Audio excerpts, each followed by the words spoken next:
ஒரு நாள் ஒரு ஊருக்கு ஒரு சாமியார் வந்தாரு. அந்த ஊரு சாப்பாடு தண்ணி இல்லாம வறட்சியில கஷ்டப்பட்டுக்கிட்டு இருந்துச்சு. அத பார்த்து அந்த சாமியார் ரொம்ப கவலைப்பட்டாரு.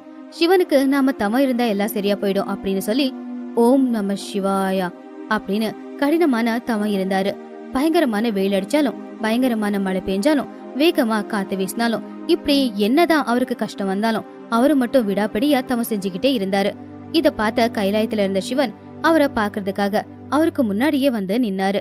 அப்போ சிவன், ஐயா, உங்க பக்திக்காக நான் வந்திருக்கேன். உங்களுக்கு ஒரு வரம் கொடுக்கறேன். என்ன வரம் வேணும் கேளுங்க அப்படின்னு சொன்னாரு. அப்போ அந்த சாமியார் கண் முழிச்சு பார்த்தாரு. அப்பா சிவனே, இந்த ஊரு வறட்சியில கஷ்டப்பட்டுக்கிட்டு இருக்கு. அதனால இந்த ஊருக்கு நீதான் உதவி செய்யணும் அப்படின்னு கேட்டுக்கிட்டாரு. அப்படியே ஆகட்டும்னு சொல்லி சிவன் அங்கிருந்து மறைஞ்சிட்டாரு. அப்பவே அந்த ஊர்ல மழை பெய்ய ஆரம்பிச்சது. காஞ்சி போயிருந்த குளம், குட்டை, அதே மாதிரி ஆறு எல்லாமே தண்ணி நிரம்பி அந்த ஊரே ரொம்ப அழகா இருந்துச்சு.